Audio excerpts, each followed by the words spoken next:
Hola, ¿qué tal? Buenas tardes. Mi nombre es Yulis Andrea Sánchez López y hoy les hablaré sobre la contradicción de tesis 24 diagonal 2021. Este es un asunto resuelto por la primera sala de la Suprema Corte de Justicia de la Nación que plantea una pregunta jurídica muy relevante. Esta pregunta es, ¿pueden los notarios públicos ser considerados como autoridades responsables para efectos del juicio de amparo cuando omiten entregar una escritura pública? Este tema toca aspectos fundamentales del derecho constitucional, de la función notarial y el acceso a la justicia.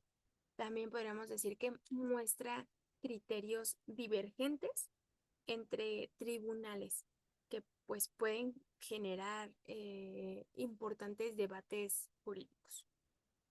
Como contexto del caso, en 2021 la Suprema Corte recibió un escrito denunciando la posible contradicción de tesis. Esto es porque la quejosa, por parte de ella, recurrió al amparo en revisión del primer tribunal colegiado en materia administrativa del sexto circuito entre el criterio sustentado por ese tribunal colegiado, por un lado, y el criterio sustentado por el segundo tribunal colegiado en materia civil del segundo circuito, por otro lado. Esta controversia del primer tribunal eh, se elabora con una demanda en contra del notario 3 del Distrito Judicial de Tehuacán, Puebla, por justamente una omisión de entregar a la quejosa el testimonio de un instrumento notarial respecto a la compraventa de un inmueble. En principio, esta solicitud se desechó por no considerarse al notario como una autoridad responsable en términos del juicio de amparo. Inconforme con la decisión, la quejosa interpone un recurso de queja ante el primer tribunal colegiado en materia administrativa. Este se declara fundado, puesto que la improcedencia fue precisamente analizada erróneamente. Sin embargo, a pesar de que hubo esta admisión, de igual manera la solicitud se sobresee. Posteriormente, a esta resolución, la quejosa va a interponer un recurso de revisión que concluye en formar el criterio que contiene en la contradicción. Es decir, que el notario no es autoridad responsable para efectos del juicio de amparo. Ya por su parte, y de manera muy similar, diría yo, eh, o sea, muy similar en cuanto a la situación fáctica. Antes de esto, se promueve un juicio de amparo directo en contra del notario 33 del Estado de México, justamente por la falta de entregar el testimonio en una escritura de compraventa. De esta demanda va a conocer el juez octavo del Distrito del Estado de México y va a admitir el asunto para posteriormente sobreseer el juicio. Ya ante esta decisión, la quejosa interpone un recurso de revisión que forma el criterio opuesto. Es decir, se justifica la unilateralidad del actuar notarial y se dice que debe considerarse al notario como una autoridad responsable para efectos del juicio de amparo. Entonces, es así como el contexto que evoca cada controversia es bastante similar, yo diría muy, muy similar, y de igual manera los antecedentes procesales son equiparables, siendo así que ambas quejosas, por su parte y en momentos distintos, eh, buscan esta pretensión fundamental, ¿no? Para promover los juicios. Que están promoviendo que se reconozca el carácter de autoridad responsable al notario para efectos del juicio de amparo. Entonces tenemos que en esta contradicción de tesis se originan por dos tribunales colegiados, que el primer tribunal, que es el colegiado en materia administrativa del sexto circuito, sostiene que los notarios no son autoridad responsable en estos casos, y el segundo tribunal opina lo contrario, es decir, que sí lo son.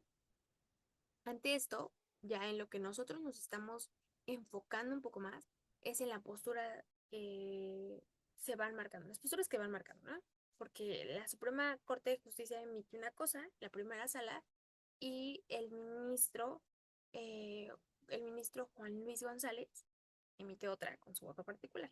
Entonces, primero eh, vayamos a lo que emite la Suprema Corte, y es que la primera sala de la Suprema Corte va a resolver esta contradicción el 20 de marzo de 2024 y va a determinar que los notarios públicos no son autoridades responsables para efectos del juicio de amparo, justamente cuando no entreguen una escritura. El razonamiento es el siguiente. El notario no actúa de manera unilateral ni con poder de imperio. La elaboración y entrega de una escritura ocurre en una relación voluntaria entre particulares. La omisión en la entrega puede causar ciertos perjuicios, pero no va a constituir un acto de autoridad reclamable mediante el juicio de amparo. Por lo tanto, no hay una relación de suprasubordinación ni se afectan derechos en los términos del artículo 5 de la Ley de Amparo. Entonces, la Corte aclara que los afectados sí pueden acudir a otras vías legales, como lo son los juicios civiles o los administrativos, pero no al amparo. Como les comentaba, para esto el ministro Juan Luis González Alcántara Carranca va a emitir un voto particular, porque no va a estar de acuerdo con la decisión, ¿no? Él va a sostener que los notarios ejercen una función pública que está basada en normas generales y con efectos jurídicos obligatorios. Cuando un notario omite entregar una copia certificada, pues va a afectar derechos de forma unilateral sin que el ciudadano pueda negociar o evitar esa afectación. En actos como lo son la compraventa de estas dos situaciones que tenemos, la intervención del notario es obligatoria por ley. O sea, por ley sabemos que se tiene que recurrir ante un notario. Entonces, esto genera una relación de suprasubordinación. O sea, él comenta eso, que esto genera una relación de suprasubordinación entre el notario y el ciudadano. Por lo tanto, sí va a cumplir con los elementos que nos da el artículo 5 de la Ley de Amparo para considerarse como autoridad. Bueno, sí, para considerarse como autoridad y que actúe con facultades del Estado. El ministerio, el ministro menciona que otras entidades privadas como universidades o aseguradoras ya han sido reconocidas como autoridades para efectos del juicio de amparo. En este sentido, por analogía, pues el notario también debería hacerlo. Entonces, en resumen, esta contradicción de tesis va a mostrar dos posturas opuestas sobre la naturaleza de la función notarial. Una, la que ve como un acto voluntario entre particulares, y otra que va a interpretar como una función pública para efectos jurídicos obligatorios. Entonces, la Suprema Corte optó por la primera visión, pero el voto particular va a plantear argumentos sólidos para representar totalmente lo contrario, y es decir, que se va a repensar este papel que tiene el notario en el Estado de Derecho. También el potencial de impacto en los derechos de los ciudadanos. Entonces, este caso nos va a invitar a reflexionar sobre los límites del juicio de amparo y la necesidad de proteger eficazmente los derechos cuando los actos o las omisiones provienen de particulares, que pues evidentemente van a ejercer funciones públicas. Entonces estamos analizando ambas premisas, tanto el problema